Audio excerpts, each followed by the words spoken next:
요한복음은 계속해서 예수 그리스도가 구약에서 예언된 메시아임을 알려주고 있습니다. 전혀 상상하지 못했던 두 명의 유대 지도자들이 구약에 예언된 모든 그 예언들이 예수님의 십자가의 죽음까지 딱 맞아 떨어지는 것을 보면서 메시아라는 것을 그들이 깨달았습니다. 그리고 나서 그들은 자신의 목숨을 내어 걸고 자기의 가족도 내어 걸고 거대한 장례식을 통해서 예수 그리스도가 메시아임을 선포하였습니다. 요한은 계속해서 그 예수 그리스도의 죽으심과 또 그 무덤과 그 부활의 현장에 계속 따라가면서 누가 그 마지막에 증인이 될 것인가, 그것을 오늘 우리에게 또 가르쳐 주기를 원합니다. 그런데 뜻밖의 인물이 나타나는데요, 그녀의 이름은 막달라 마리아입니다.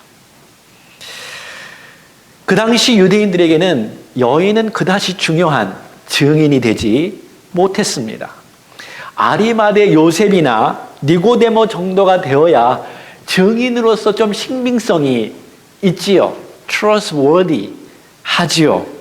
그러나 성경을 자세히 보면 그 무시받았던 여인까지도 하나님께서 쓰셨다라는 것을 오늘 우리에게 가르쳐주고 있습니다.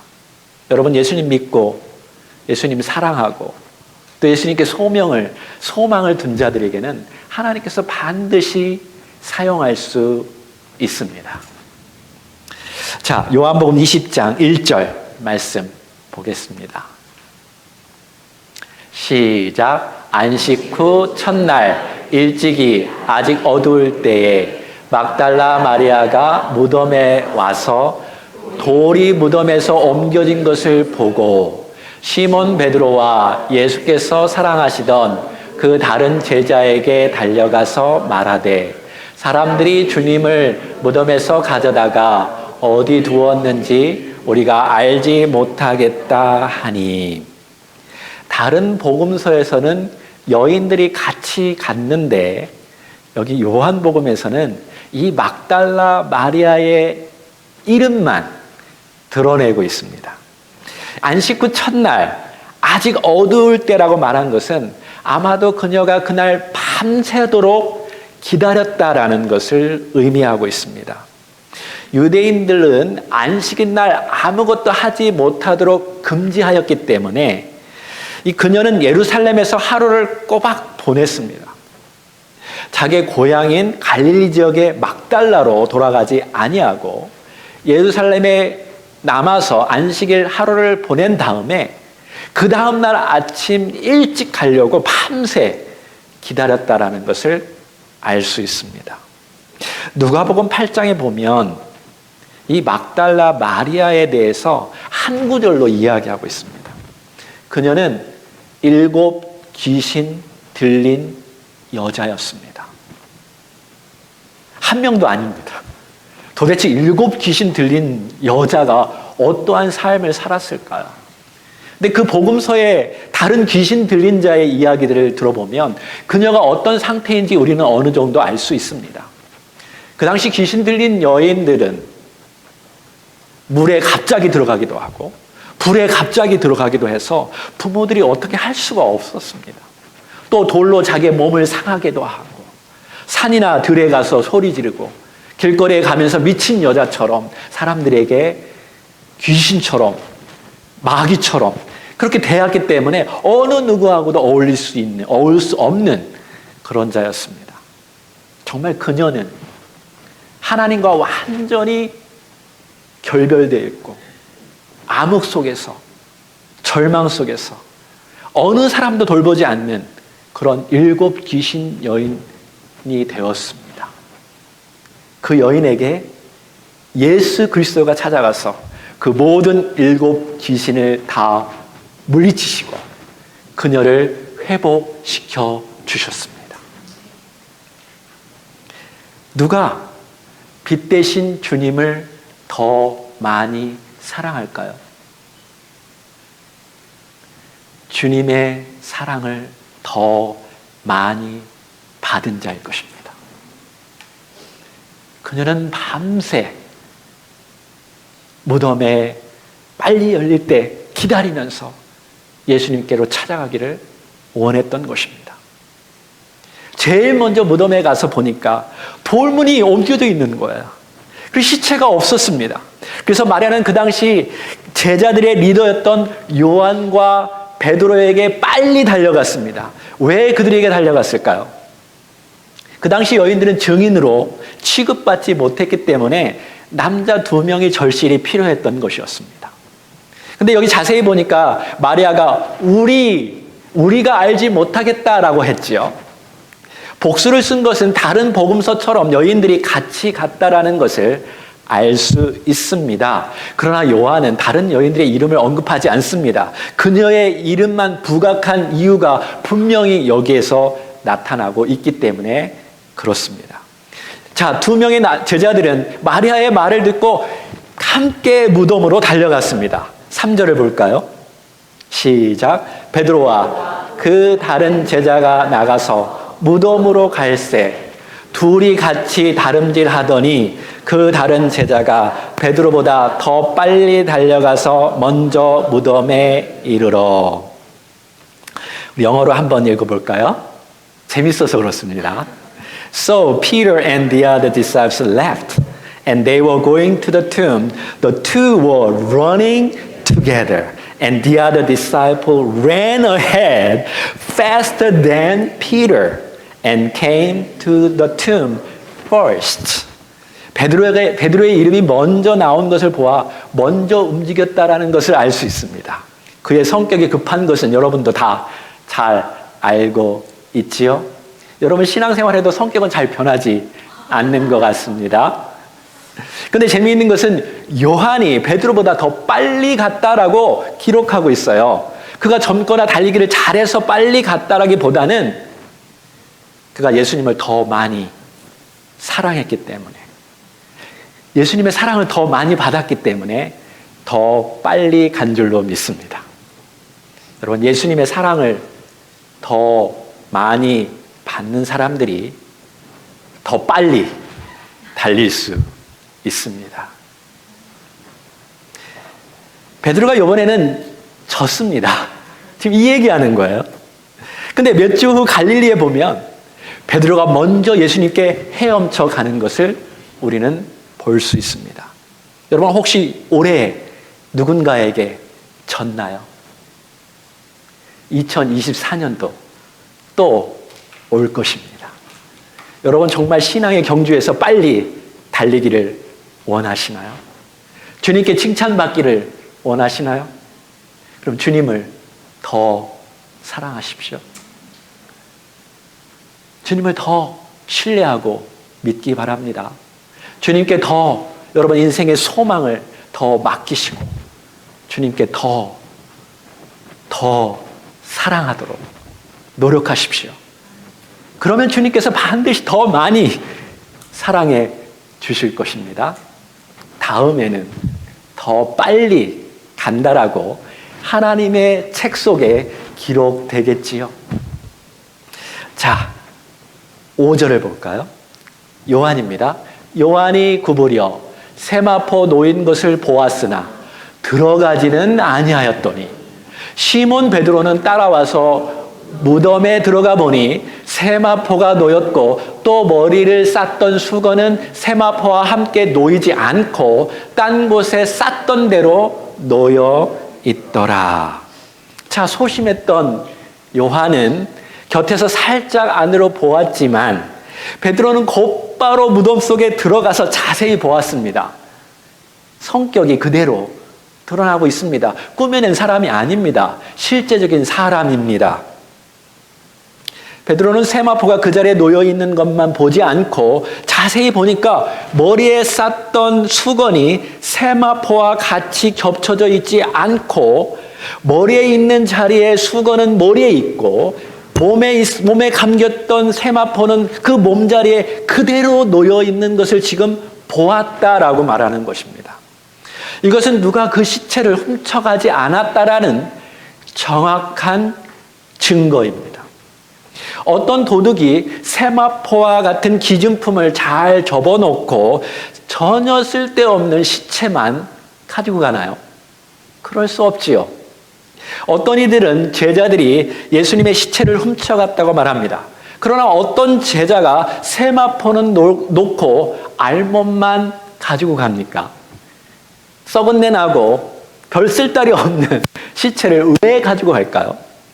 어떤 이들은 예수가 죽지 않고 다시 살아나서 도망갔다라고 말합니다.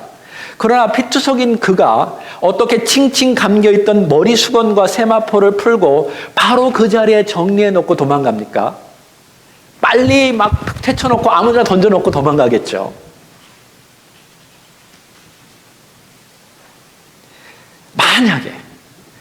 만약에 나사로처럼 다시 살아났다면 누가 알몸으로 도망갑니까?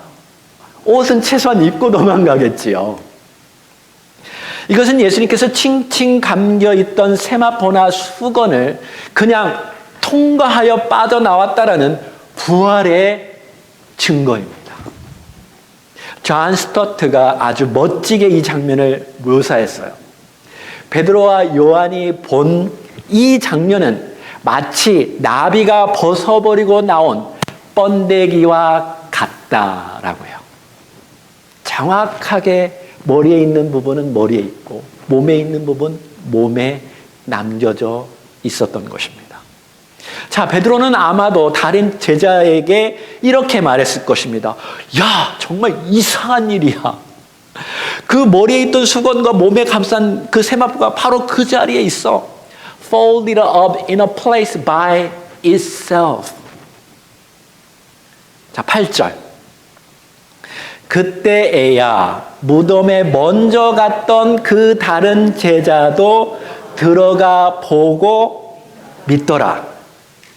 그들은 성경에 그가 죽은 자 가운데서 다시 살아나야 하리라 하신 말씀을 아직 알지 못하더라. 이에 두 제자가 제자들의 집으로 돌아가니라.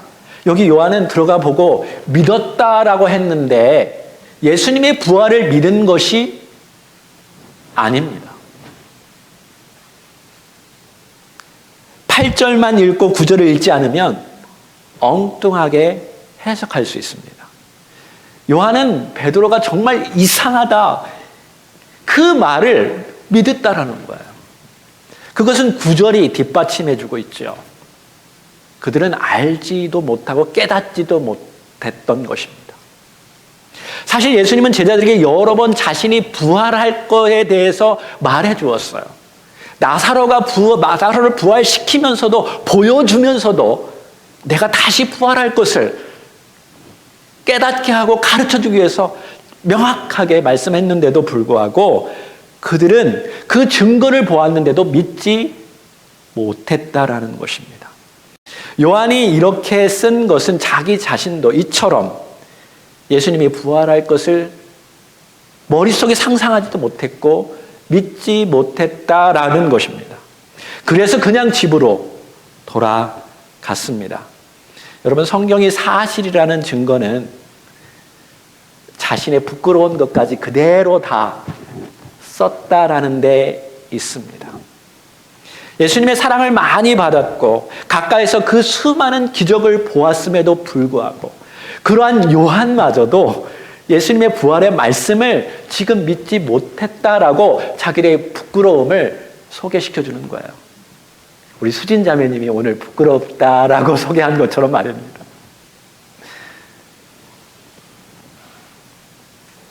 만약 그들이 새로운 종교를 만들기를 원했다면 자신의 부끄러운 모습을 보여주기를 원치 않았을 것입니다. 그렇죠? 여러분도 사람들에게 소개를 하고 뭔가 자신을 드러내려면 자기의 부정적인 모습, 부끄러운 모습은 감추고 긍정적인 모습만 보여주지요. 그런 사람 있습니까? 꼭 저만 그런 것처럼 느껴지는데요. 여기 요한은 그렇게 얘기하는 거예요. 정말로 상상할 수 없는 부끄러운 이야기가 사실은 성경에 그대로 나와 있어요. 심지어 하나님께서 예언을 하시고 그 이스라엘의 그 블러드라인을 통해서 예수 그리스도가 나온다고 했는데 그 안에는 참 부끄러운 이야기들이 많습니다. 두 명의 창녀 이야기까지도 예수님의 블러드라인, 족보에 있지요. 정말 이스라엘의 그 예수 그리스도를 대표할 수 있는 다윗 왕, 그의 부끄러운 이야기가 다 여기에 있습니다. 그래서 우리는 성경이 사실이라는 것을 역으로 알 수 있습니다. 그래서 저는 참 좋습니다. 저만 그런 줄 알았는데 아니더라고요. 나만 이렇게 신앙을 못하고 나만 이렇게 믿음이 없구나라고 생각했는데 이들을 보니까 나도 용기가 생겼습니다. 잘할 수 있겠구나. 그렇게 많은 기적을 보았지만 아직도 예수님의 말씀을 믿지 못하는 부분을 오늘 보았습니다. 사실 여러분이 구약 성경을 봐도 똑같습니다. 애굽에서 나온 이스라엘 백성들이 엄청난 기적을 그들이 경험했잖아요. 홍해바다가 갈라지고 구름 기둥, 불 기둥, 하나님의 놀라운 역사하심 그 사막 속에서 보여주었는데도 불구하고 또 어려움이 나타나면 또 그 하나님을 못 믿고 또 기적을 달라고 하고 또 뭔가 나에게 보여주어야 당신을 믿겠다고 했던 그들의 모습이 바로 우리들의 모습이 아니었습니까? 여기 두 제자, 두 증인들은 아무 소득 없이 떠났습니다. 이제 홀로 마리아만 남았습니다. 물론 마리아가 믿음이 있어서 남은 것은 아닙니다. 마리아도 예수님의 시체를 찾아서 지금 막 울고 있습니다. 그 시체를 찾아서 자기가 준비했던 그 향품과 그 자기의 마음을 닮아서 예수님께 보답하고자 하는 그런 마음으로 예수님께 찾아갔던 것뿐이었습니다. 11절 마리아는 무덤 밖에 서서 울고 있더니 울면서 구부려 무덤 안을 들여다보니 흰 옷 입은 두 천사가 예수의 시체 누인 곳에 하나는 머리편에 하나는 발편에 앉았더라. 막 울다가 뭔가 정말 느낌이 이상해서 이상하다 그럴 때 있죠. 무덤으로 들여다보니까 두 천사가 있었던 거예요. 하나는 머리 쪽에 하나는 발 쪽에. 보라는 거죠. 부활했다라는 것입니다. 사람들이 증거하지 않으면요, 천사들이 와서 증거할 줄로 믿습니다. 사람들이 찬양 안 하면 돌들이, 자연들이 하나님을 찬양할 것입니다. 13절 천사들이 이르되 여자여 어찌하여 우느냐 이르되 사람들이 내 주님을 옮겨다가 어디에 두었는지 내가 알지 못함이니이다. 천사들이 말해요. 너 왜 우니? 왜 울어? 두 명의 하늘 천사들은 그녀가 왜 우는지 도무지 이해할 수 없습니다. 지금 너는 지금 울 때가 아니야. 기뻐서 댄스하고 정말 즐거워하는 바로 그때야. 지금 하늘에서는 이 부활하심의 천국 잔치가 일어나고 있는 거야. 여러분, 우리가 눈에 보이지 않지만 영적인 눈을 뜨면 정말 놀라운 일들이 일어난다는 것을 알 수 있습니다. 지금 아무것도 모르는 여인은 울면서 내 주님이 어디 있는지 알지 못한다라고 계속 반복합니다. 14절 우리 자매님들만 한번 읽어봅시다. 시작.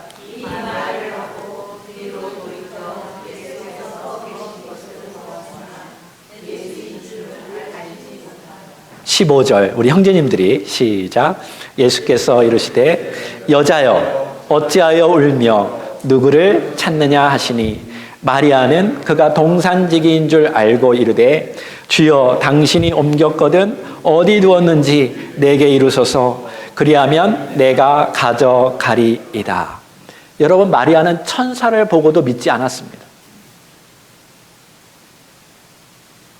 한술 더 써서 예수님을 보고도 믿지 않았습니다. 너무 깜깜한 아침이라서 그랬을까요? 아니면 예수님이 부활한 모습이 바뀌어서 그랬을까요? 아니면 너무 많이 울어서 제대로 못 보고 못 알아차렸을까요? 근데 한 가지 이유는 분명합니다. 그녀도 예수님의 부활의 말씀을 믿지 못했기 때문에 그렇습니다.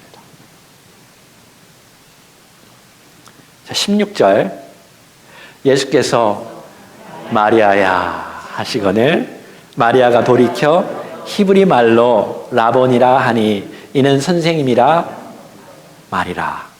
여기 마리아는 예수님께서 자기의 이름을 부르자 그분이 자기가 평소에 불렀던 선생님, 예수님이라는 것을 깨닫게 되었습니다. 이 말은 예수님께서 마리아를 깨우쳐 주려고 마리아의 이름을 불러주었다라는 것입니다. 여자여라고 말할 때는 마리아가 알아차리지 못했죠. 근데 예수님이 마리아의 그 이름을 불러주자 깨닫게 되었습니다. 요한복음 10장에도 참 목자는 자기의 양의 이름을 각각 불러서 끌어 나온다고 말씀하시죠. 여러분, 캄캄한 인생에서 해방된 이 마리아는 예수님을 줄곧 따라다니면서 예수님이 하신 말씀을 늘 가슴에 새겼을 것입니다. 여러분, 사랑하는 사람은 상대방의 말을 늘 가슴에 새기고 있지요. 특별히 예수님께서는 양의 이름을 안다라고 한 것을 이 마리아는 새겼을 것이라고 저는 믿습니다. 그러나 부활의 말씀을 잊어버리는 그녀는 도저히 주님을 찾을 수 없었습니다. 주님이 가장 가까이 있었음에도 불구하고 부활의 주님의 말씀을 믿지 못했을 때는 주님을 경험하지 못했던 것이죠. 그러나 주님의 한없는 은혜로 말미암아 주님께서는 그녀의 이름을 불러주셨습니다. 마리아야, 마리아야. 여러분, 얼마나 좋은 주님이십니까? 주님은 우리가 알지 못 알아차릴지라도, 우리가 믿음이 없을지라도, 우리가 두려워서 주님을 알아차리지 못할지라도 주님을 찾고 주님을 사랑하는 이들에게 반드시 주님은 자기 자신이 누구이신지 가르쳐 주기를 원하시는 분이심을 믿으시기 바랍니다. 주님 우리의 형편을 아시죠? 우리의 믿음 없는 것도 아십니다. 눈으로 보아야만 믿는다는 것도 알고 있습니다. 주님의 인재를 경험해야만 우리의 믿음이 계속적으로 성장할 것도 주님은 아십니다. 근데 여기 마리아가 잘한 것은요, 끈질기게 기도했다는 것입니다. 여러분, 주님은 끈질기게 기도하는 자들의 기도를 들으시는 줄 믿으십시오. 포기하지 않고 계속 주님을 찾았습니다. 그래서 주님께서 그 기도를 들어주신 것입니다. 여러분, 과거에 귀신에서부터 해방된 것으로 여러분 끝나면 안 됩니다. 그 한 번의 경험이 중요한 것이 아닙니다. 그 이후로 계속적으로 믿음으로 어떤 어려움이 있을 때마다 계속 주님을 찾는 그 아침 성도들 되기를 주의 이름으로 축원합니다. 그러자 그녀는 결국 예수님의 부활하신 그 몸을 가장 먼저 본 자가 되었습니다. 이것이 얼마나 감격스러운 일입니까? 여러분, 이 온 우주적인 이 사건, 이 온 우주의 역사 속에서 가장 중요한 사건을 이 마리아라는 여인이 처음으로 보게 된 것입니다. 이 역사를 회상할 때마다 그녀의 이름이 항상 드러나게 될 것입니다. 17절 다 같이 예수께서 이르시되 나를 붙들지 말라. 내가 아직 아버지께로 올라가지 아니하였노라.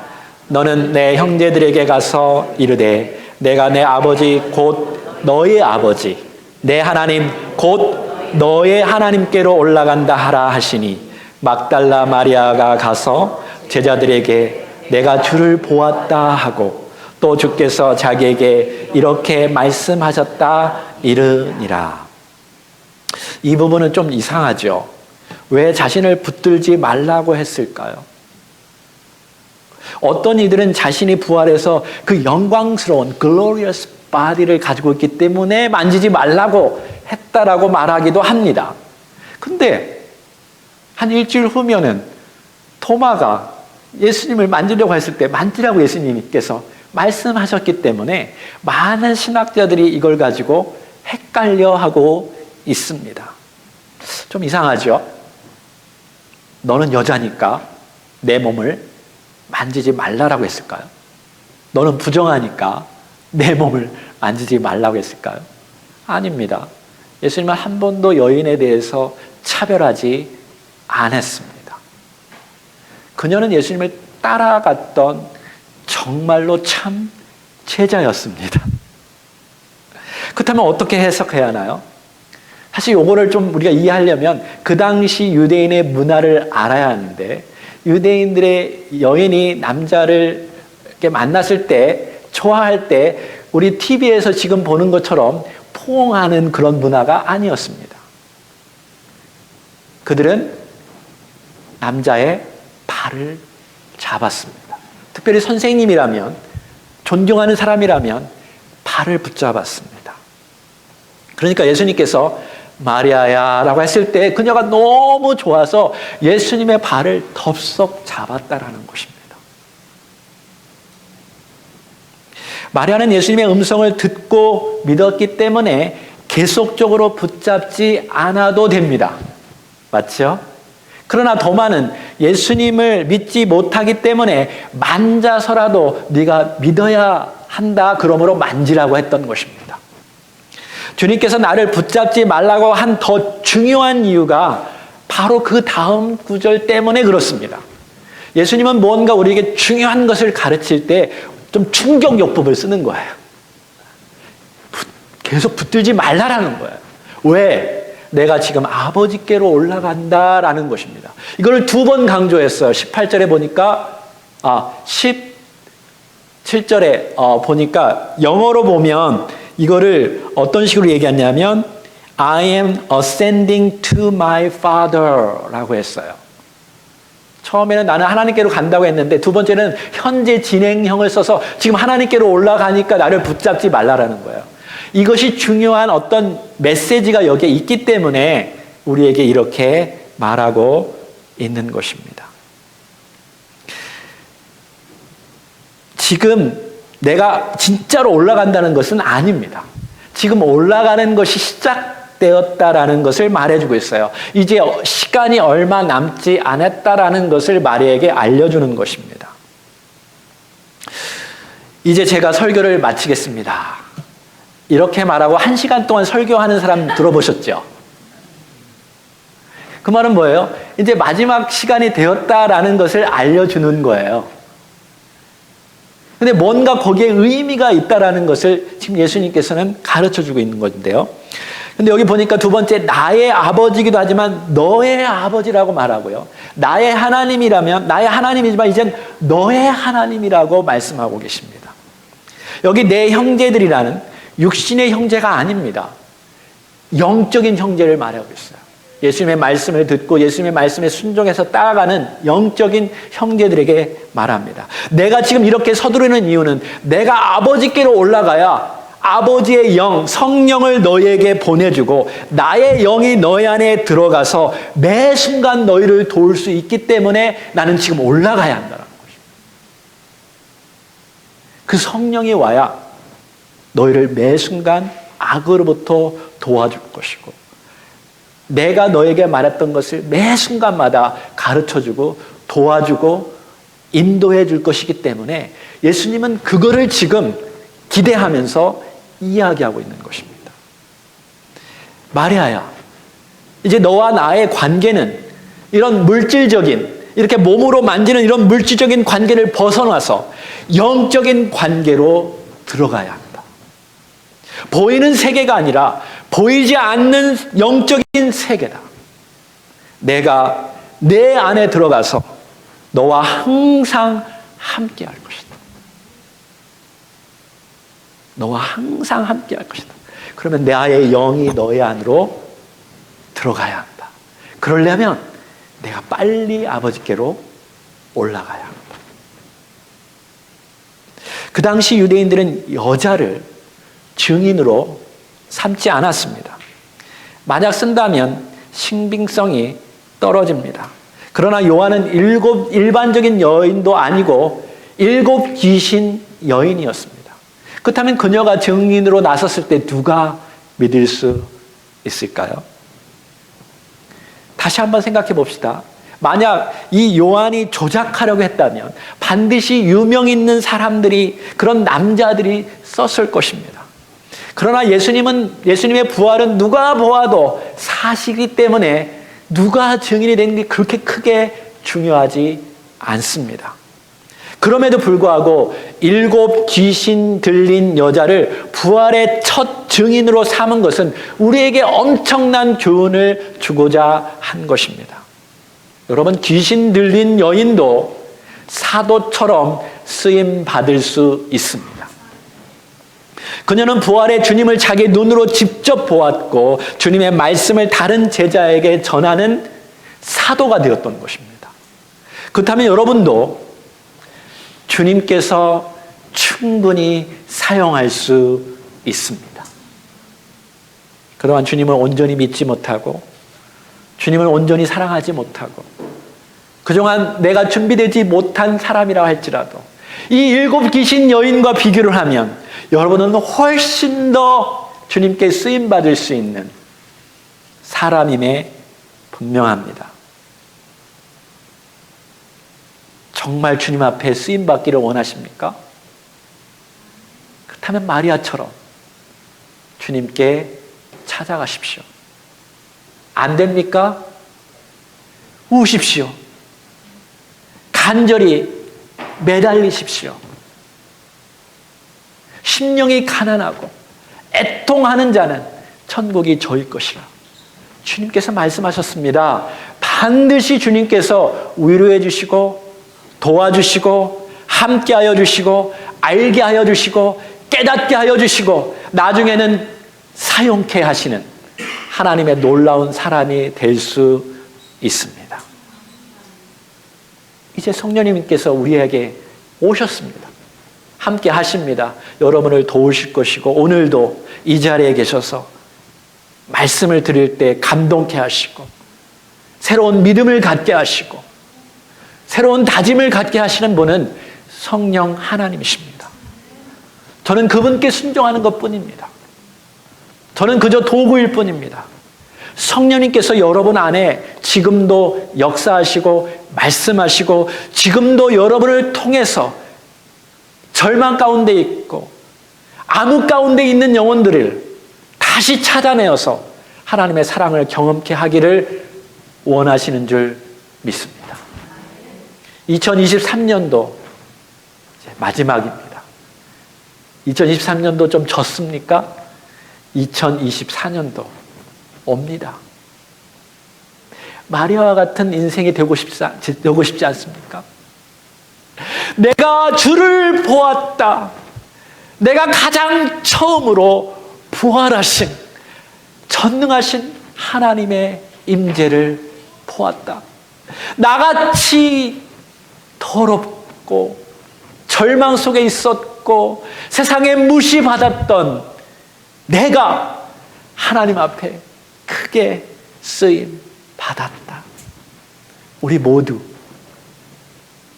그런 부활의 첫 증인으로 또 하나님의 그 사랑을 입은 자로서 하나님의 임재를 드러낼 수 있는 그 아침 성도들 되기를 주의 이름으로 축원합니다. 우리 이 시간에 한번 기도할까요?